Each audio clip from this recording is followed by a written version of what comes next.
world of military aviation, one aircraft rules supreme. Built to put American pilots back in charge of the skies, it is the ultimate air fighter, able to climb to the height of Mount Everest in just 60 seconds. Oh, the F-15 is an absolute dream to fly. It was so exhilarating and so sexy and just incredible. It proved its value in both Desert Storm and Operation Iraqi Freedom, flying thousands of successful missions against Saddam Hussein's forces. This jet was at the front of the strike force, its role to sweep enemy aircraft out of the skies. I thought it was absolutely magnificent.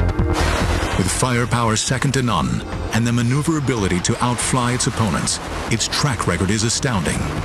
Over 100 air-to-air kills for no losses. Not one single aircraft has been lost in air-to-air combat in over 30 years of service.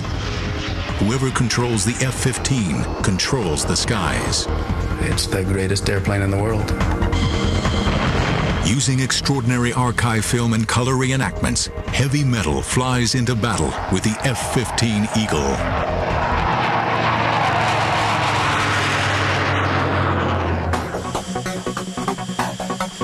January 16, 1991, Operation Desert Storm.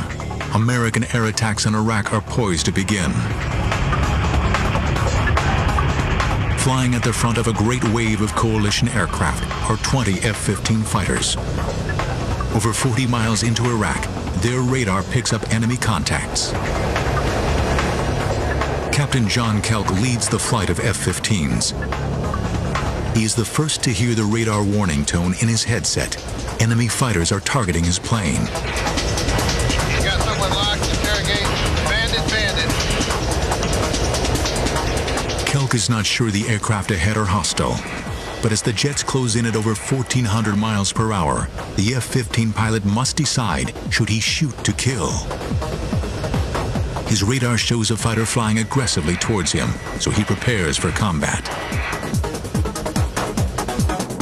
Closing his eyes to protect his vision from the anticipated explosion, he slams the pickle button on his stick, launching an air-to-air missile.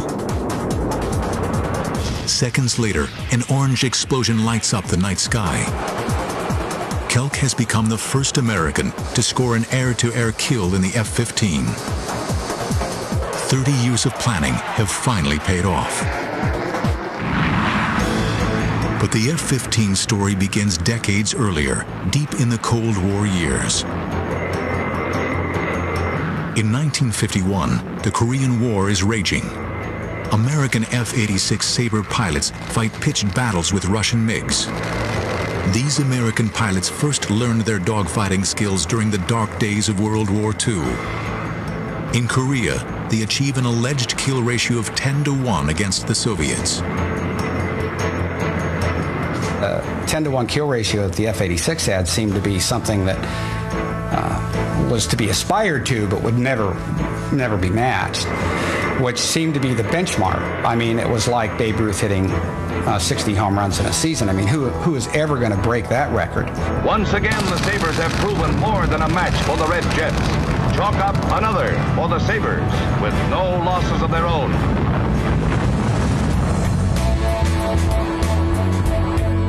By the Vietnam War, U.S. Air Force fighter pilots are flying F-4 Phantoms against a new generation of Soviet-built MiGs.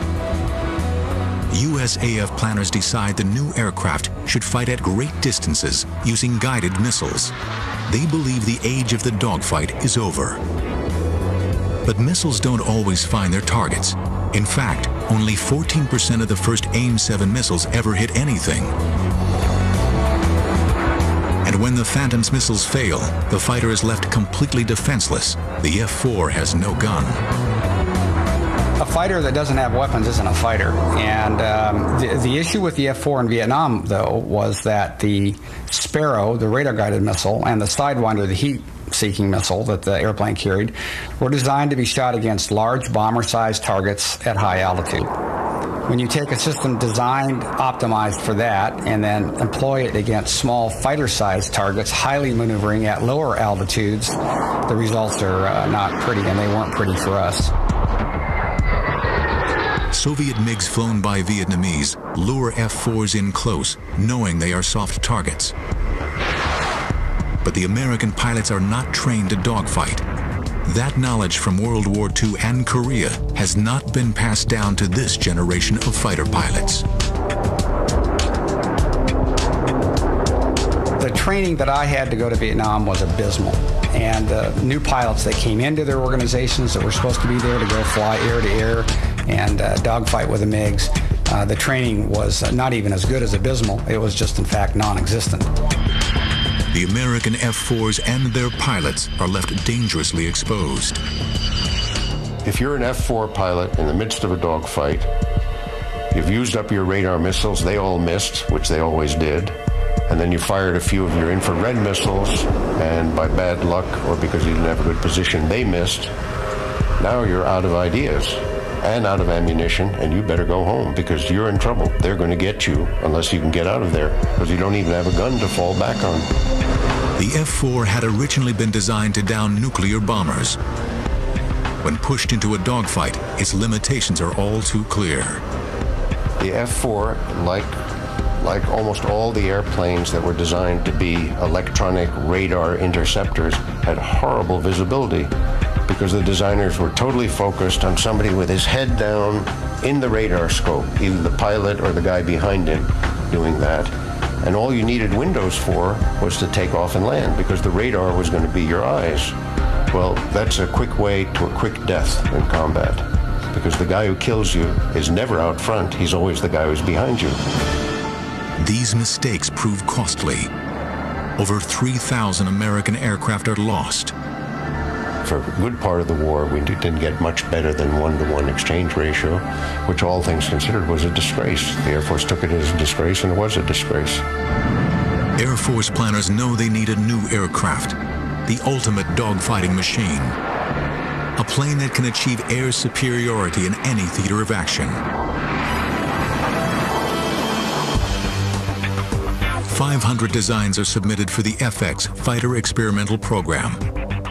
But Air Force chiefs are not impressed. The 500 designs that were returned from the first request for proposal were all rejected because they simply did not break the mold. The Air Force urgently needs to regain the aviation advantage. Unexpected developments in Russia suggest they are losing the race. At the 1967 Moscow Air Show, the Soviets unveiled their next generation fighter, the MiG-25 Foxbat. It would have looked to the intelligence analysts as though this was a force to be reckoned with. It would certainly have put the fear of God into them because you've got an aeroplane that can fly at up to Mach 3, that can climb to 60, 70,000 feet, and that is easily going to be able to chase down and beat any fighter that the Americans had to put up against it. The race is now on to build an American plane that can outfight the Soviet MiG. Little does anyone know, the result will change military history forever. After losing the aviation advantage to the Soviet MiG-25, American aircraft designers go back to the drawing board. Planners must recruit somebody who really understands fighter planes. They need a guy with hands-on experience of aerial combat, matched with great technical insight. Eventually, they find their man. He has honed his combat skills in Korea, but made his name developing air-to-air tactics at Nellis Fighter Weapons School. His name, Major John Boyd. At that time, he was known as the Mad Major. He was a guy who was totally focused on air-to-air combat, had dedicated his whole life to first whipping every other fighter pilot in the Air Force and the other services, and secondly, developing theories on how to do that, brilliant new theories that changed the way every Air Force in the world flies. Major Boyd is asked to evaluate the existing Fighter X proposals. The early plans will eventually become the new Air Force fighter. They brought this uncouth genius to the Pentagon, said, here's what we have for a design, give us your evaluation. And John said, well, I don't know much about airplane design. He said, but I could screw up and do better than this. Boyd realizes that without a completely fresh start, the Air Force could end up with yet another underperforming plane like the F-4. Maneuverability must top the list of design specifications. Boyd needs to get his hands on the most powerful computers of the day. The Air Force has rare mainframe machines, but bureaucrats deny him access. Always inventive, Boyd manages to log unofficial time, working after hours. But the Mad Major's erratic behavior makes him enemies inside the Pentagon. One hostile colonel accuses him of stealing $1 million worth of Air Force computer time. To some senior officers, John Boyd would always be a dangerous maverick. In the end, even though John caused these upheavals and had like unending complaints from every area of the bureaucracy about his behavior and what he was forcing him to do, in the end, the chief of staff always supported him. And he actually arrived at quite a brilliant design. John Boyd does in fact produce revolutionary design specifications for the new Fighter X. 3 companies are then invited to compete for the chance to build the FX fighter. They have 9 months to create a polished design. By the 1969 deadline, a clear winner emerges. The contract for the new fighter is awarded to the McDonnell Douglas Corporation. In all, 2.5 million man-hours go into the design of the plane. Finally, on June 26, 1972, the first F-15 is rolled out of the St. Louis factory. The following day, the Eagle takes its first flight. After knots, rotate. It is immediately clear that this airplane breaks the mold. The F-15's climb rate was awesome, but it was also an important part of it being an effective interceptor. From standstill, it could reach a height of 30,000 feet, which is the same height as Everest, in a little over 60 seconds.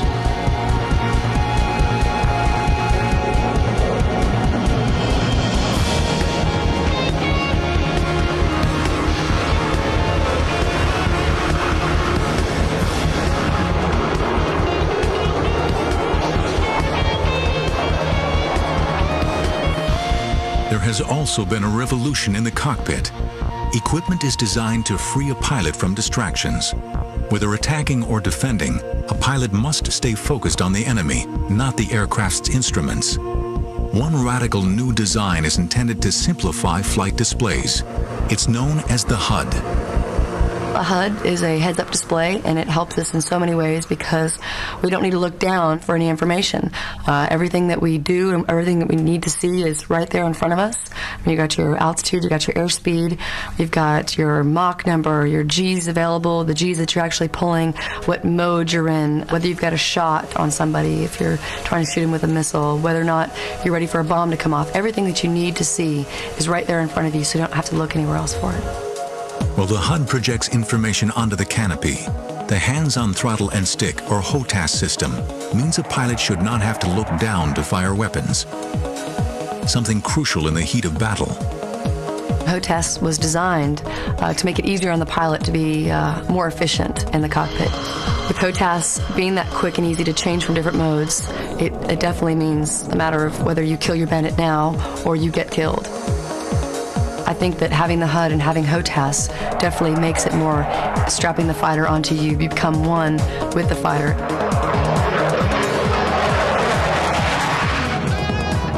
Pilots who had flown earlier fighters are immediately impressed with the F-15. I remember for the first 2 or 3 years that I flew the F-15, having constantly the thought in the cockpit, well, we got this right. Well, we got this right. They were all for different things, and my fellow pilots had the same thoughts. Well, we really fixed this. We really fixed this. Missile technology is also improving rapidly.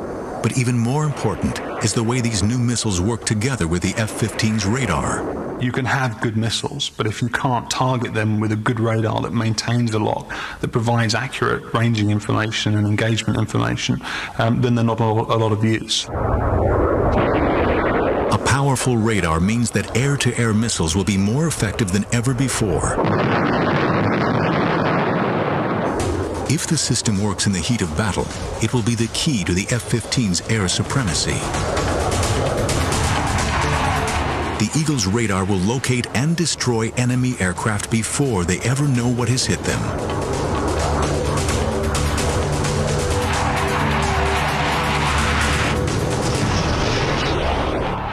To Dick Anderegg, this system was a revelation. In my F-15 checkout, I remember flying home and telling my instructor pilot, who had been in the other airplane, I have over 2,000 hours in the F-4. I have a combat tour in the F-4. I have 2 tours as a fighter weapons school instructor in the F-4. I have just flown my 7th ride in the F-15. I was never as lethal in the F-4 as I am right now after 7 flights in the F-15.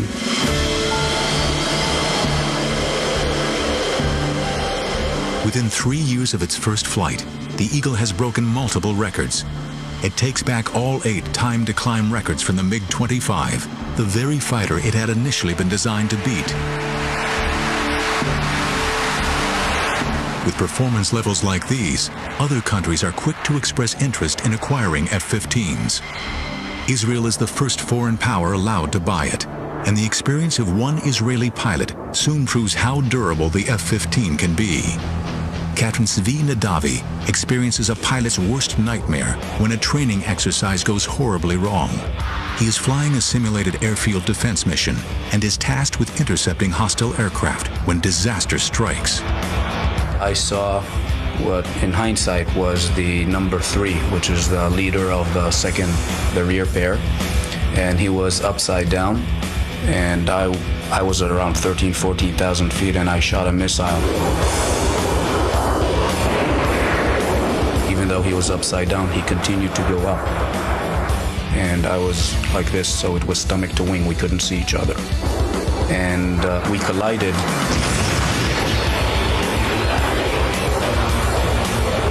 Big commotion, big bang. The A4 basically fireballed immediately, and I found myself with maybe 30 degrees nose down attitude, and the aircraft was spinning.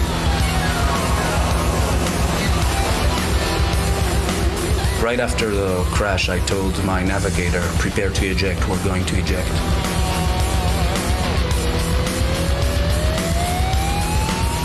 I opened afterburner, which is a totally opposite instinct when you're spinning towards the ground.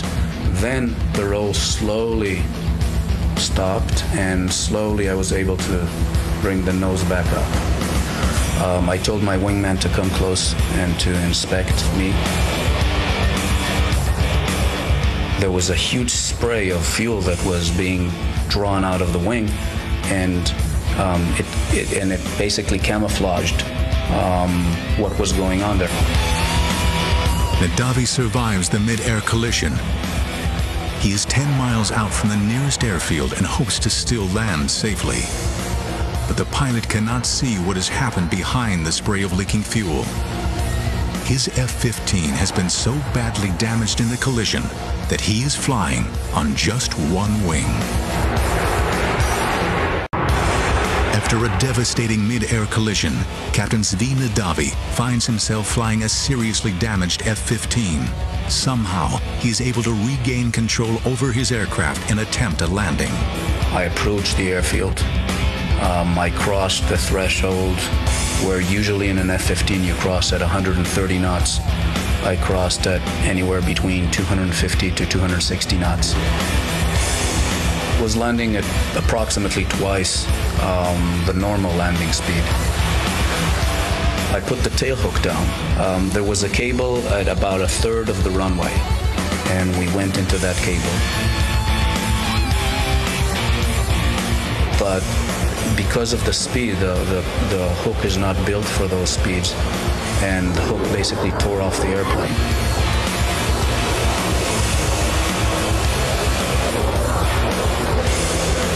We stopped maybe 20 feet short of the barrier. As I was running at the last 50 knots, bleeding off, my wingman said, "You're not going to believe what you flew on." And I opened the canopy, and I reached back to shake the hand of the navigator. And as I was reaching back, That was the first time that I looked and I saw that I didn't have a wing on the right-hand side. It's highly likely that if I would have seen it clearly, I would have ejected, because it was obvious you couldn't really fly an airplane like that.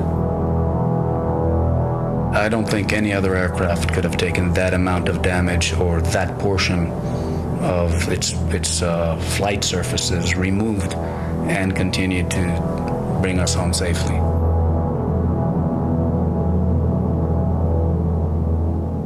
The best estimate was a good friend of mine who was an F-16 pilot, and he crossed and he saw that there was no wing, and his first words was, "Can I transfer to F-15s?"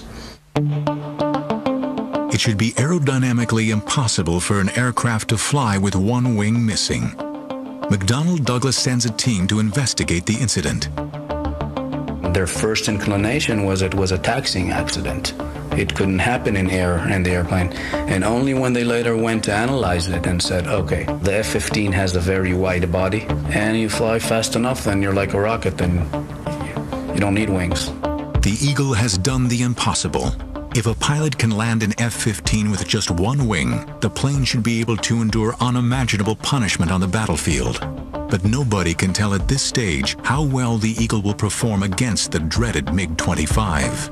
The first good look at the MiG-25 came when a Russian pilot, Viktor Belenko, defected in his MiG-25 to Japan. The Japanese and the Americans hustled over the aeroplane. They dismantled it on the airfield. And what they saw and what they found was that it was an aircraft that was far less capable than they had originally thought. MiG-25s look weak on paper, but the Israeli Air Force is the first to challenge them in a real air battle. Since the creation of the modern state of Israel, the Middle East has been torn by bitter wars. One such conflict breaks out in the late 70s as Israel and Syria vie for control over Lebanon. Syria possesses a modern air force with Soviet-supplied planes, MiG-25 Foxbats. The MiG-25, in my opinion, was a teaser. It was a test, I think, at that time between the Soviet bloc and the US as to whose technology was better. On June 27, 1979, a group of Israeli Phantoms attacks targets on the Lebanese coast. Just as the Phantoms complete their strikes, they spot Syrian MiGs approaching fast. The enemy fighters will be on top of them in seconds. A flight of Israeli F-15 Eagles is protecting the Phantoms, patrolling the skies above them. They immediately hit their afterburners and streak down towards the hostile MiGs. Each F-15 pilot picks a target and locks on with Sidewinder air-to-air missiles. Seconds later, the Sidewinders rip into the MiGs, instantly vaporizing them. For the first time, American technology is pitted against Russian MiGs.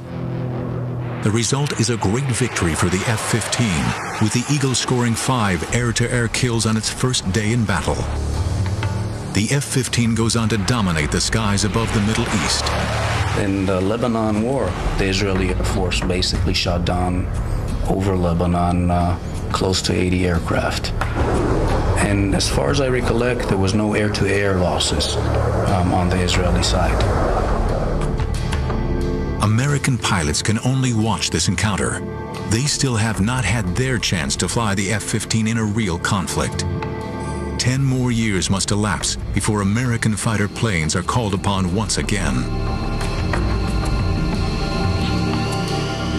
August 2nd, 1990. Saddam Hussein's troops march into Kuwait City, looting and pillaging as they advance. There is also a clear possibility he may order his troops to advance on Saudi Arabia. The U.S. response is swift. Saddam cannot be allowed to threaten Middle Eastern oil supplies. Operation Desert Shield is initiated, and one of the first directives is to deploy 166 F-15s to Saudi Arabia. Their job, protect the northern Saudi oil fields from Saddam Hussein's advancing troops. As I report to you, air attacks are underway against military targets in Iraq. The F-15 will be critical to the success of the Desert Storm air war. But American F-15 pilots have not yet flown in combat. This is their chance to prove they possess the right stuff.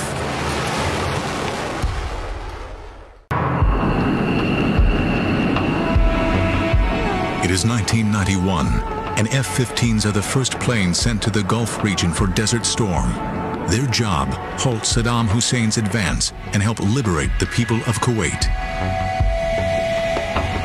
Ranked against American F-15s is the biggest air force in the Middle East. Saddam controls 550 combat aircraft, including MiG-29 Fulcrums, the latest high-tech Russian-built fighters. In this air war, there is no room for error or confusion. TACC, the U.S. Tactical Air Control Center, draws up a 600-page air tasking order. This document is General Chuck Horner's map for the air campaign. It lists every sortie, every target, every munitions to be used, and every supporting aircraft. General Horner, he was the designer of the air war, and he worked there in the TACC. He was there every night for, probably 15, 20 hours a day practically. And he or one of his other generals would come to me sometime and ask me F-15E specific questions. For example, can your airplane hit this target? And they'd show me a satellite photo or a map and a target description, and then I'd give them an answer, yes or no. And most of the time I'd look at it and go, sure, that thing's going to return radar. We've got good coordinates where it is. We can hit it. The goals of the air campaign were first get control of the air, because that enabled all other operations.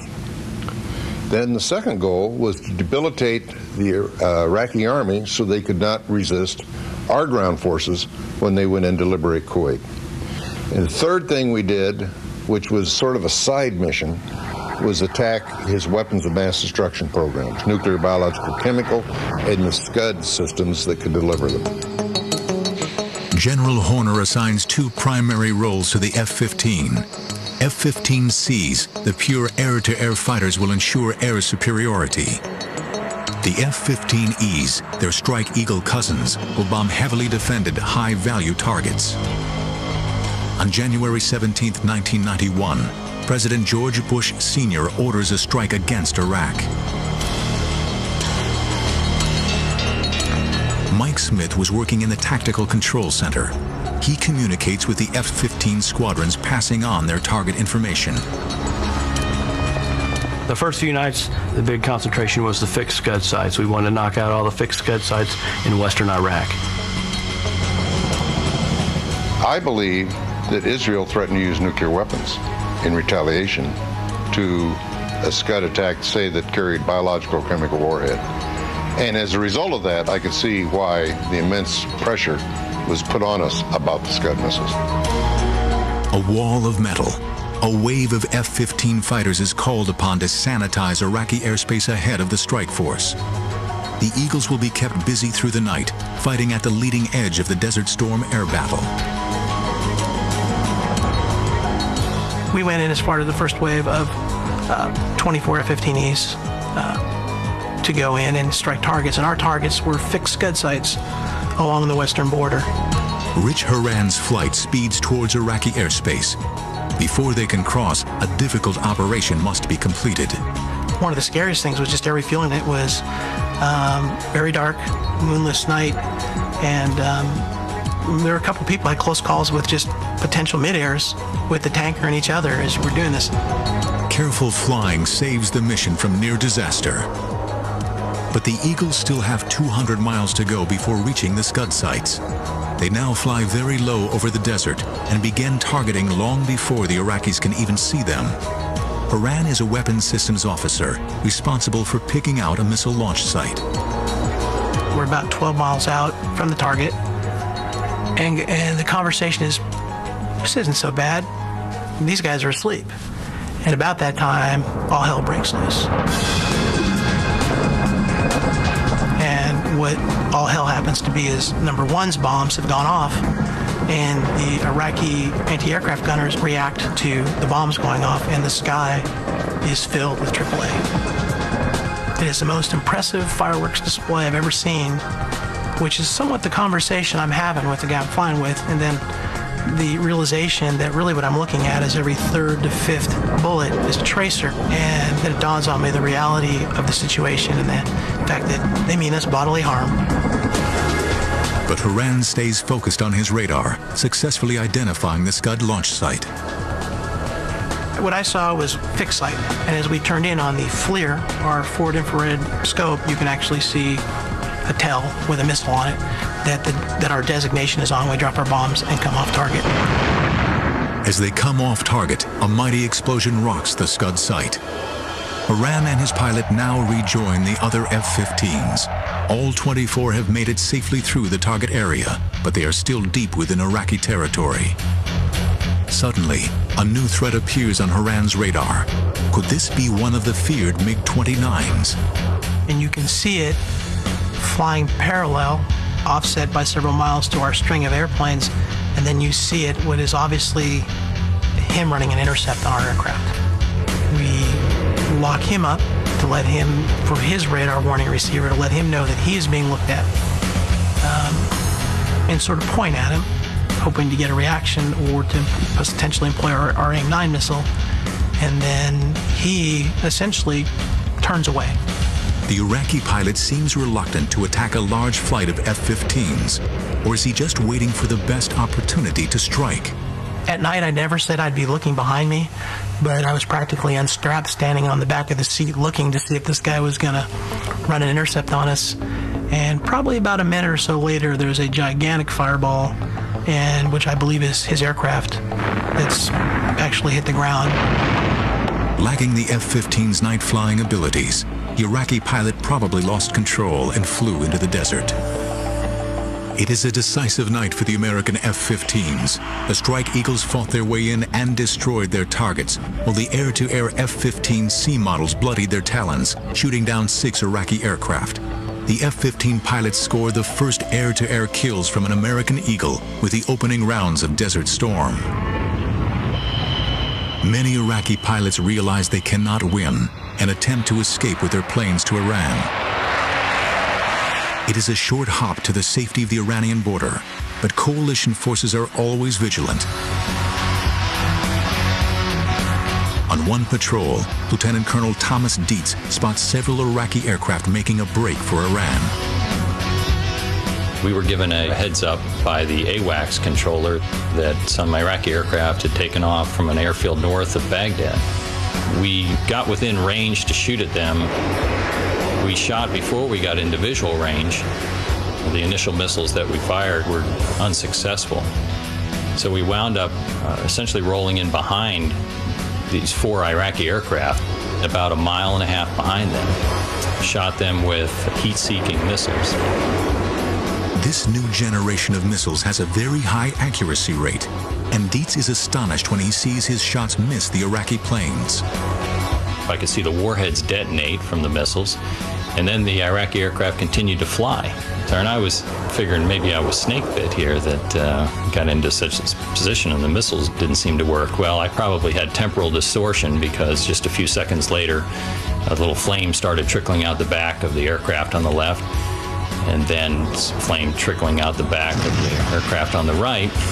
And just a few seconds later, huge fireball followed by the second aircraft doing the same thing. At that point, I was just about to pronounce myself the world's greatest fighter pilot, at least in my own mind, when I thought maybe I ought to look around and see if there are other Iraqi aircraft flying around. And I remember as I started looking to the left, right there, not far from me, within a half mile, was an Iraqi aircraft that had his nose pointed out in front of me, which made me initially think, oh, this guy could shoot me with a gun. Captain Dietz is now dangerously exposed. Could this Iraqi fighter blast him out of the sky? Having shot down one Iraqi fighter, Thomas Dietz then spots another flying straight towards him. He needs to react fast. The enemy might open up with his gun at any second. So in my mind began going over the maneuver I'd have to do to defeat this threat is when I realized that this was just the front half of an Iraqi aircraft. There was a bunch of flames streaming out the back. The canopy was gone, indicating the pilot had ejected. And I looked over, and there's my wingman behind that aircraft, and he had shot that down. This pattern of successful shoot-downs repeats itself throughout the Gulf War. The Iraqi Air Force, I think they were finished in the first 2 or 3 nights. The F-15 was very effective at sweeping them out of the sky. And if they had any airplanes, they weren't flying them. Only 2 F-15s are lost during Desert Storm, a testament to the skill and training of the Eagle pilots. They fly an amazing 2,400 missions and ensure that the Iraqi Air Force is largely confined to the ground. The F-15 definitely proved itself in the Gulf War. I think it had a reputation before the Gulf War of being a force you did not want to reckon with. Coming out of the Gulf War, that reputation was clear in everyone's mind worldwide. Kuwait is liberated and Saddam subdued, but the power struggle in the Gulf region is far from over. The United States Air Force continues to fly over Iraqi airspace on Operations Northern and Southern Watch. For 12 years, they keep a careful eye on Iraq's military activities. Then, suddenly on September 11th, 2001, everything changes.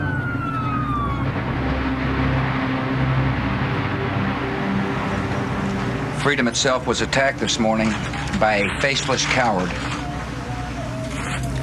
and freedom will be defended. Make no mistake, the United States will hunt down and punish those responsible for these cowardly acts. It was relatively obvious to me as a combat pilot that we were going to play some role in whatever happened. At that point, obviously, we didn't know where the attacks had come from or who was at fault or even what we were going to do about it. But I was relatively confident that if we were going to take any kind of military action, that F-15Es were going to be part of it, and I was hoping that I'd be able to be part of it as well. Well, after 9/11, obviously being the first time that we as a country have been attacked on our own soil in quite some time, every country is going to respond when something like that occurs to them. However, I think it's because of the makeup of our country, the fact that we fight for freedom, and 9/11 was an attack against that freedom. It did bring us together, and it brought us together in a very good way. Before long, F-15s are at the forefront of President George W. Bush's war on terror, helping to hunt down al-Qaeda in Afghanistan. The role of F-15E in Afghanistan was mostly close air support. They were working in close proximity of ground forces, and they relied on the eyes of those guys to find al-Qaeda and be able to determine if there's a good guy or a bad guy. It is the exceptional range of the F-15E that proves invaluable in the Afghani conflict. We're hitting targets well beyond the reaches of the Army. We're going to be the long arm of the law. F-15s also work closely with ground troops, precision bombing targets identified by their Army colleagues. Afghanistan is soon liberated from the repressive Taliban regime, but trouble is brewing elsewhere. The U.S. Air Force has remained active in the Gulf region since Desert Storm. But by 2003, it is clear that Saddam Hussein and President Bush will not reach an agreement over weapons of mass destruction. War breaks out again in early March. In the weeks leading up to the war, the Iraqi Air Force increases its activities. But once hostilities break out, they seem to lack the will to fight. We thought that there might be a little bit of opposition in the first day or two of the war. So during the first 2 days, 3 days of the war, we parked ourselves right off their airfields, just waiting for them to fly, hoping that they might get airborne and being able to take them down, realizing that if they did get airborne, they were going to be dying right off their own airfield because we were right there ready to shoot them down as soon as they took off.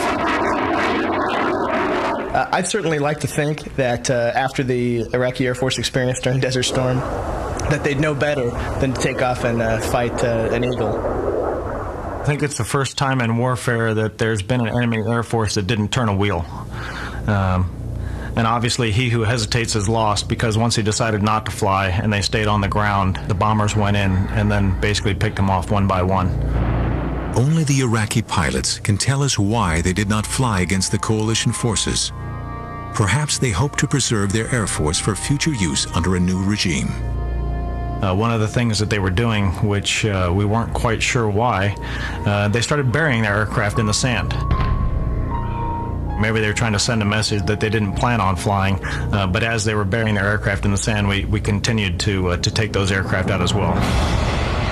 After assuming air superiority, the F-15s then turned their attention to helping out their Army colleagues on the ground. We were merely a support asset for the guys on the ground that were going to march from Kuwait to Baghdad. And our job was to move the Iraqi armor out of the way. It is the Strike Eagle's ability to drop precision laser-guided bombs that will now prove vital. We encircled Baghdad on a day-to-day basis, 24 hours a day, and rained GBU-12s, for the most part, onto tanks, armor personnel carriers, and even a couple of their airborne assets when we could find them, and effectively made it easy, hopefully, for our Army bros on the ground to march into Baghdad. This high-tech combination of air and ground forces proves deadly. American troops reached the outskirts of Baghdad just 14 days after the start of the war. After the past 12 years of doing Operation Northern Watch and Operation Southern Watch, we've wanted to take care of business. And while this was not an excuse to go in and liberate a country, Saddam was a truly evil man, and what he did to that country, he did need to be taken out of the equation. So I'm glad that we had the tools and the leadership to make that happen. The F-15 played a major part in the defeat of Saddam. But in an unstable world, new conflicts could soon break out. American F-15s are ready to deploy anywhere in the world at a moment's notice. We want to make sure that we can deter any threat. We're continually making sure that when we go out and train, that we will be the best on the block, that nobody can challenge us, and that every time we go out, we will have air supremacy, that we will own the sky and own the battlefield. Today, the Eagle reigns supreme, but new fighters are being developed that may one day surpass the F-15's capabilities. Meanwhile, new technology and continuous training will help the Eagles stay at the top of their game. I want to go out and I want to be able to totally dominate the enemy. If we're going to have a fight, I don't want it to be a fair fight. We want to go out and we want to dominate. And that's why we train as hard as we do to make sure that we can maintain that perfect record of 104-0. As a fighter pilot, you'll never admit that there's anybody better, and as an American fighter pilot right now, I don't think there's anyone that can say they are. But our whole thing is, when we go out, we expect to win. The record of the F-15 air-to-air kills for not a single loss is unrivaled. It seems no other Air Force can challenge the Eagles today. The kill ratio of the F-15 is beyond the kind of thing that you would ever think possible. I mean, surely someone would make a mistake, or someone would just blunder out in front of another airplane and get shot down just because it wasn't his day. But the experience of the Israeli Air Force and the U.S. Air Force with the F-15 in combat is magnificent.